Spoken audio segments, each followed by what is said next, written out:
এটি এমন এক জাতির গল্প যাদের নাম কুরআনে বারবার এসেছে, যাদেরকে আল্লাহ নিজ হাতে সম্মান দিয়েছেন, আবার অবাধ্যতার কারণে কঠিন শাস্তিও দিয়েছেন। এই গল্প বনি ইসরাইলের। কুরআনের 17 নম্বর সূরা, সূরা বনি ইসরাইল, যাকে সূরা আল ইসরা নামেও ডাকা হয়, এই সূরায় শুধু একটি জাতির ইতিহাসই নয়, বরং মানব জাতির জন্য এক গভীর সতর্কবার্তায় লুকিয়ে আছে। এই সূরার শুরু হয় এক অলৌকিক ঘটনার মাধ্যমে, ইসরা ও মিরাজ, আর শেষ হয় এমন কিছু আয়াত দিয়ে যা মানুষের নৈতিকতা, ক্ষমতা, অবাধ্যতা ও পরিণতির কথা স্মরণ করিয়ে দেয়। কিন্তু প্রশ্ন হলো, বনি ইসরাইল কারা? কেন আল্লাহ তাদের ইতিহাসকে কুরআনের কেন্দ্রে নিয়ে এসেছেন, এবং কেন এই ইতিহাস আজও এত প্রাসঙ্গিক? বনি ইসরাইল কারা?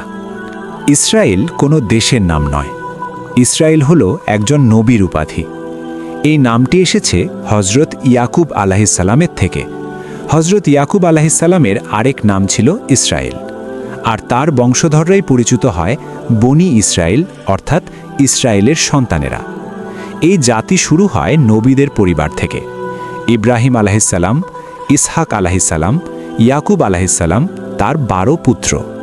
এই 12 পুত্র থেকেই 12 গোত্রের জন্ম হয়।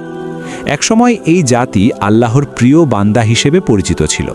তাদের মধ্য থেকেই পাঠানো হয়েছিল অসংখ্য নবী: মুসা আলাহিসাল্লাম, হারুন আলাহিসাল্লাম, দাউদ আলাহিসাল্লাম, সুলাইমান আলাহিসাল্লাম, ইউসুফ আলাহিসাল্লাম, ঈসা আলাহিসাল্লাম।